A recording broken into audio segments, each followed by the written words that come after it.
بسم الله الرحمن الرحيم. الحمد لله الذي أنزل على عبده الكتاب ولم يجعل له عوجا قيما لينذر بأسا شديدا من لدنه ويبشر المؤمنين الذين يعملون الصالحات أن لهم أجرا حسنا ماكثين فيه أبدا وينذر الذين قالوا اتخذ الله ولدا ما لهم به من علم ولا لآبائهم كبرت كلمة تخرج من أفواههم إن يقولون إلا كذبا فلعلك باخع نفسك على آثارهم إن لم يؤمنوا بهذا الحديث أسفا إنا جعلنا ما على الأرض زينة لها لنبلوهم أيهم أحسن عملا وإنا لجاعلون ما عليها صعيدا جرزا أم حسبت أن أصحاب الكهف والرقيم كانوا من آياتنا عجبا إذ أوى الفتية إلى الكهف فقالوا ربنا آتنا من لدنك رحمة وهيئ لنا من أمرنا رشدا فضربنا على آذانهم في الكهف سنين عددا ثم بعثناهم لنعلم أي الحزبين أحصى لما لبثوا أمدا نحن نقص عليك نبأهم بالحق إنهم فتية آمنوا بربهم وزدناهم هدى وربطنا على قلوبهم إذ قاموا فقالوا ربنا رب السماوات والأرض لن ندعو من دونه إلها لقد قلنا إذا شططا هؤلاء قوم اتخذوا من دونه آلهة لولا يأتون عليهم بسلطان بين فمن أظلم ممن افترى على الله كذبا وإذ اعتزلتموهم وما يعبدون إلا الله فأووا إلى الكهف ينشر لكم ربكم من رحمته ويهيئ لكم من أمركم مرفقا وترى الشمس إذا طلعت تزاور عن كهفهم ذات اليمين وإذا غربت تقرضهم ذات الشمال وهم في فجوة منه ذلك من آيات الله من يهد الله فهو المهتد ومن يضلل فلن تجد له وليا مرشدا وتحسبهم أيقاظا وهم رقود ونقلبهم ذات اليمين وذات الشمال وكلبهم باسط ذراعيه بالوصيد لو اطلعت عليهم لوليت منهم فرارا ولملئت منهم رعبا وكذلك بعثناهم ليتساءلوا بينهم قال قائل منهم كم لبثتم قالوا لبثنا يوما أو بعض يوم قالوا ربكم أعلم بما لبثتم فابعثوا أحدكم بورقكم هذه إلى المدينة فلينظر أيها أزكى طعاما فليأتكم برزق منه وليتلطف ولا يشعرن بكم أحدا إنهم إن يظهروا عليكم يرجموكم أو يعيدوكم في ملتهم ولن تفلحوا إذا أبدا وكذلك أعثرنا عليهم ليعلموا أن وعد الله حق وأن الساعة لا ريب فيها إذ يتنازعون بينهم أمرهم فقالوا بنوا عليهم بنيانا ربهم أعلم بهم قال الذين غلبوا على أمرهم لنتخذن عليهم مسجدا سيقولون ثلاثة رابعهم كلبهم ويقولون خمسة سادسهم كلبهم رجما بالغيب ويقولون سبعة وثامنهم كلبهم قل ربي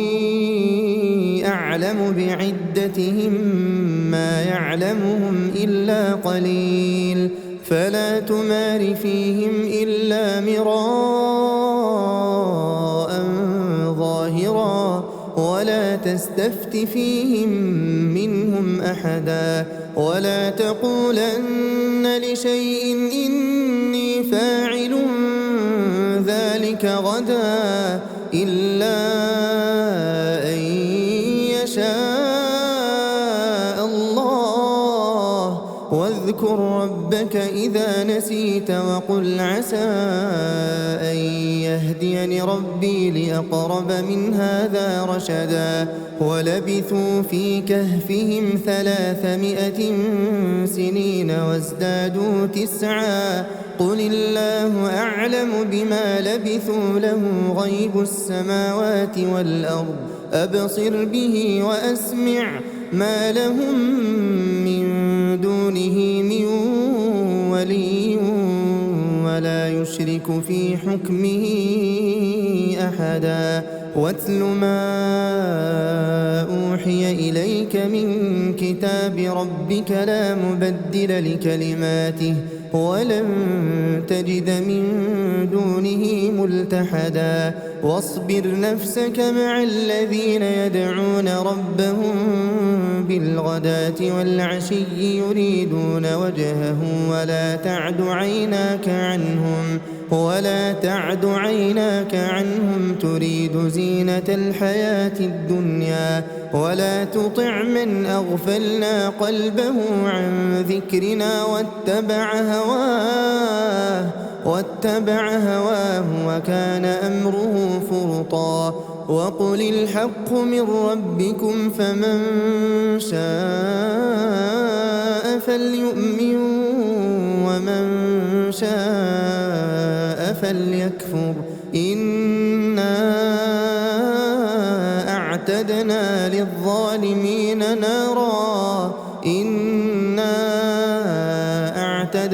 للظالمين نارا أحاط بهم سرادقها وإن يستغيثوا يغاثوا بماء كالمهل يشوي الوجوه بئس الشراب وساءت مرتفقا إن الذين آمنوا وعملوا الصالحات إنا لا نضيع أجر من أحسن عملا أولئك لهم جنات عدن تجري من تحتهم الأنهار يحلون فيها من أساور من ذهب ويلبسون ثيابا خضرا من سندس وإستبرق متكئين فيها على الأرائك نعم الثواب وحسنت مرتفقا واضرب لهم مثل الرجلين جعلنا لأحدهما جنتين من أعناب وحففناهما بنخل وجعلنا بينهما زرعا كلتا الجنتين آتت أكلها ولم تظلم منه منه شيئا وفجرنا خلالهما نهرا وكان له ثمر فقال لصاحبه وهو يحاوره أنا أكثر منك مالا وأعز نفرا ودخل جنته وهو ظالم لنفسه قال ما أظن أن تبيد هذه أبدا وما أظن الساعة قائمة ولئن رددت إلى ربي لأجدن خيرا منها منقلبا قال له صاحبه وهو يحاوره أكفرت بالذي خلقك من تراب ثم من نطفة ثم سواك رجلا لكن هو الله ربي ولا أشرك بربي أحدا ولولا إذ دخلت جنتك قلت ما شاء الله لا قوة إلا بالله إن ترني أنا أقل منك مالا وولدا فعسى ربي أن يؤتيني خيرا من جنتك ويرسل عليها حسبانا من السماء فتصبح صعيدا زلقا أو يصبح ماؤها غورا فلن تستطيع له طلبا وأحيط بثمره فأصبح يقلب كفيه على ما أنفق فيها وهي خاوية على عروشها ويقول يا ليتني لم أشرك بربي أحدا ولم تكن له فئة ينصرونه من دون الله وما كان منتصرا هنالك الولاية لله الحق هو خير ثوابا وخير عقبا واضرب لهم مثل الحياة الدنيا كماء إن أنزلناه من السماء فاختلط به نبات الأرض فأصبح هشيما تذروه الرياح وكان الله على كل شيء مقتدرا المال والبنون زينة الحياة الدنيا والباقيات الصالحات خير عند ربك ثوابا وخير أملا ويوم نسير الجبال وترى الأرض بارزة وحشرناهم فلم نغادر منهم أحدا وعرضوا على ربك صفا لقد جئتمونا كما خلقناكم أول مرة بل زعمتم أن لن نجعل لكم موعدا ووضع الكتاب فترى المجرمين مشفقين مما فيه ويقولون يا ويلتنا ما لهذا الكتاب لا يغادر صغيرة ولا كبيرة إلا أحصاها ووجدوا ما عملوا حاضرا ولا يظلم ربك أحدا وإذ قلنا للملائكة اسجدوا لآدم فسجدوا إلا إبليس كان من الجن ففسق عن أمر ربه أفتتخذونه وذريته أولياء من دوني وهم لكم عدو بئس للظالمين بدلا ما أشهدتهم خلق السماوات والأرض ولا خلق أنفسهم وما كنت متخذ المضلين عضدا ويوم يقول نادوا شركائي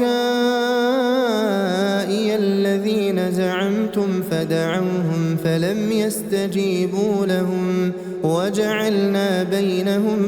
موبقا ورأى المجرمون النار فظنوا أنهم مواقعوها ولم يجدوا عنها مصرفا ولقد صرفنا في هذا القرآن للناس من كل مثل وكان الإنسان أكثر شيء جدلا وما منع الناس أن يؤمنوا إذ جاءهم الهدى ويستغفروا ربهم إلا أن تأتيهم سنة الأولين أو يأتيهم العذاب قبلا وما نرسل المرسلين إلا مبشرين ومنذرين ويجادل الذين كفروا بالباطل ليدحضوا به الحق واتخذوا آياتي وما أنذروا هزوا ومن أظلم ممن ذكر بآيات ربه فأعرض عنها ونسي ما قدمت يداه إنا جعلنا على قلوبهم أكنة أن يفقهوه وفي آذانهم وقرا وإن تدعهم إلى الهدى فلن يهتدوا إذا أبدا وربك الغفور ذو الرحمة لو يؤاخذهم بما كسبوا لعجل لهم العذاب بل لهم موعد لن يجدوا من دونه موئلا وتلك القرى أهلكناهم لما ظلموا وجعلنا لمهلكهم موعدا وإذ قال موسى لفتاه لا أبرح حتى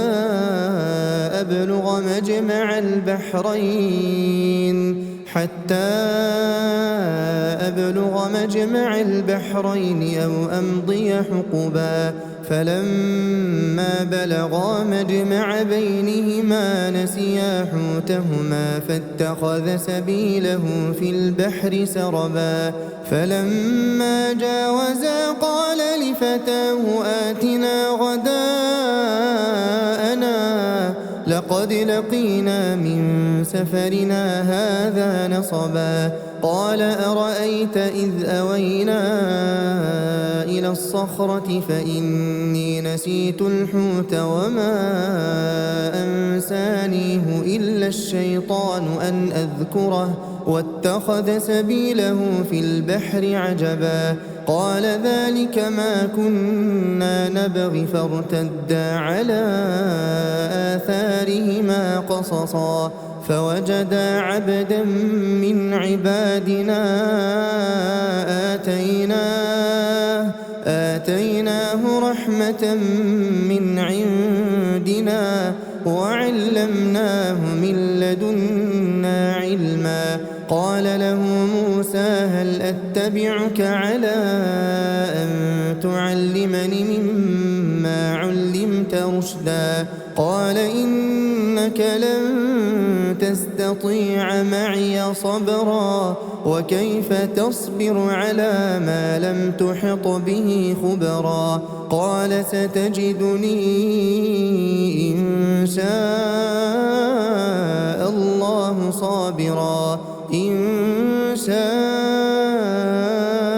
الله صابرا ولا أعصي لك أمرا قال فإن اتبعتني فلا تسألني عن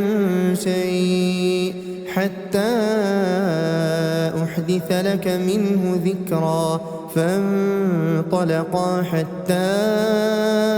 إذا ركبا في السفينة خرقها قال أخرقتها لتغرق أهلها لقد جئت شيئا إمرا. قال ألم أقل إنك لن تستطيع معي صبرا. قال لا تؤاخذني بما نسيت ولا ترهقني من أمري عسرا. فانطلقا حتى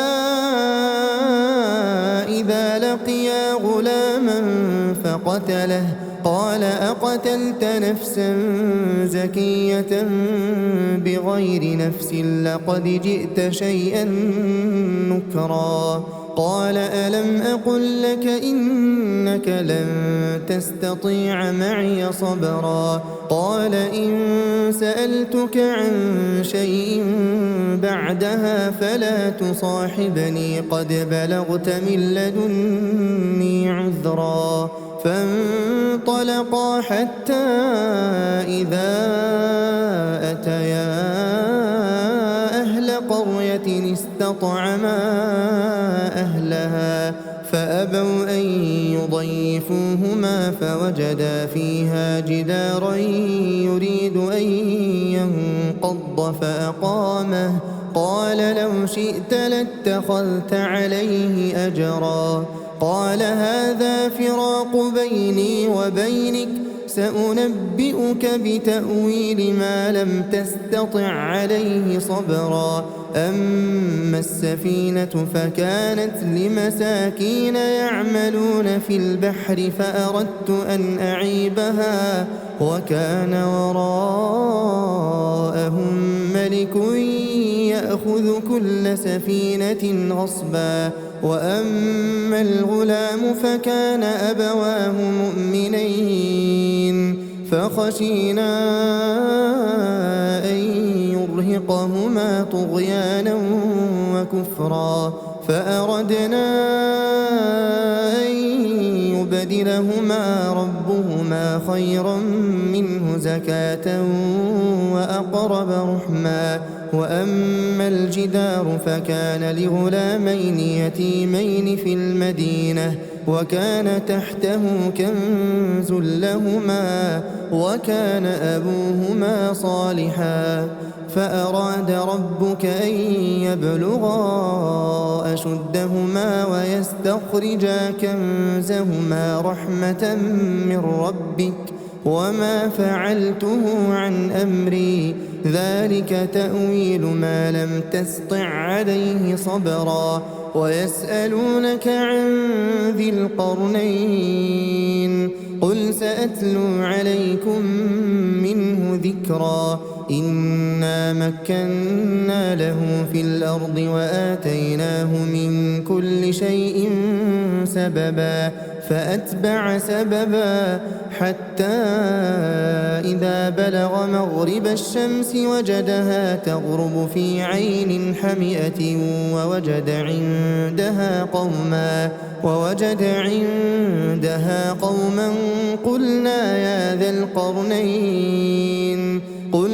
يا ذا القرنين إما أن تعذب وإما أن تتخذ فيهم حسنا. قال أما من ظلم فسوف نعذبه ثم يرد إلى ربه فيعذبه عذابا نكرا. وأما من آمن وعمل صالحا فله جزاء الحسنى وسنقول له من أمرنا يسرا. ثم أتبع سببا حتى إذا بلغ مطلع الشمس وجدها تطلع على قوم لم نجعل لهم من دونها سترا. كذلك وقد أحطنا بما لديه خبرا. ثم أتبع سببا حتى إذا بلغ بين السدين وجد من دونهما قوما لا يكادون يفقهون قولا قالوا يا ذا القرنين إن يأجوج ومأجوج مفسدون في الأرض فهل نجعل لك خرجا على أن تجعل بيننا وبينهم سدا قال ما مكني فيه ربي خير فأعينوني بقوة أجعل بينكم وبينهم ردما آتوني زبر الحديد حتى إذا ساوى بين الصدفين قال انفخوا حتى إذا جعله نارا قال آتوني أفرغ عليه قطرا فما استطاعوا أن يظهروه وما استطاعوا له نقبا قال هذا رحمة من ربي فإذا جاء وعد ربي جعله دكاء وكان وعد ربي حقا وتركنا بعضهم يومئذ يموج في بعض ونفخ في الصور فجمعناهم جمعا وعرضنا جهنم يومئذ للكافرين عرضا الذين كانت أعينهم في غطاء عن ذكري وكانوا لا يستطيعون سمعا أفحسب الذين كفروا أن يتخذوا عبادي من دوني أولياء إنا أعتدنا جهنم للكافرين نزلا قل هل ننبئكم بالأخسرين أعمالا الذين ضل سعيهم في الحياة الدنيا وهم يحسبون أنهم يحسنون صنعا أولئك الذين كفروا بآيات ربهم ولقائه فحبطت أعمالهم فلا نقيم لهم يوم القيامة وزنا ذلك جزاؤهم جهنم بما كفروا واتخذوا آياتي ورسلي هزوا إن الذين آمنوا وعملوا الصالحات كانت لهم جنات الفردوس نزلا خالدين فيها لا يبغون عنها حولا قل لو كان البحر مدادا لكلمات ربي لنفد البحر قبل أن تنفد كلمات ربي ولو جئنا بمثله مددا قل إنما أنا بشر مثلكم يوحى إلي أنما إلهكم إله واحد فمن كان يرجو لقاء ربه فليعمل عملا